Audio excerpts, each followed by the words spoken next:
আগামী 27 জুন 2025 খ্রিস্টাব্দ তারিখের মধ্যে প্রতিহিংসা ও নিপীড়নমূলক সকল বদলি আদেশ বাতিল করা না হলে এবং পতিত ফ্যাসিস্ট আওয়ামী লীগ সরকারের এজেন্ডা বাস্তবায়নকারী 44 আমলার তালিকায় 3 নম্বরে থাকা এবং দেশ ও রাজস্ব ব্যবস্থাকে অস্থিতিশীল করার অপচেষ্টায় লিপ্ত এনবিআর এর বর্তমান চেয়ারম্যানকে অপসারণ করা না হলে আগামী 28 জুন 2025 খ্রিস্টাব্দ তারিখ থেকে আন্তর্জাতিক যাত্রী সেবা ব্যতীত রপ্তানি সহ সকল কার্যক্রম কাস্টমস এবং ভ্যাট বিভাগের সকল কার্যক্রম লাগাতার কমপ্লিট শাটডাউন থাকবে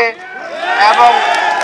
আয়কর দপ্তরও একই সাথে একই কার্যক্রম পালন করবে। সবশেষে আমরা জানাতে চাই যে বিচিত্র সব বাধা এবং নানা অসহযোগিতার কারণে এনবিআর সংস্কার ঐক্য পরিষদ কর্তৃক পরিকল্পিত কেমন এনবিআর চাই শীর্ষক সেমিনার আয়োজনের কোনো সম্ভাবনা দেখতে না পাওয়ায় আগামী 7 জুলাই 2025 খ্রিস্টাব্দ তারিখে একটি প্রেস ব্রিফিং এর মাধ্যমে একটি জনবান্ধব ও সেবাধর্মী এনবিআর এর রূপরেখা, আইন সংক্রান্ত প্রাতিষ্ঠানিক কাঠামো সংক্রান্ত আন্তর্জাতিক উত্তম চর্চা, অটোমেশন, সার্ভিস ডেলিভারি, ইন্টিগ্রিটি এবং জবাবদিহিতা, চ্যালেঞ্জ ও সীমাবদ্ধতা ইত্যাদি বিষয়ে একীভূত করে আমরা একটি সুপারিশ দেশবাসীর কাছে এবং আপনারা যারা সাংবাদিক আছেন তাদের মাধ্যমে তুলে ধরব।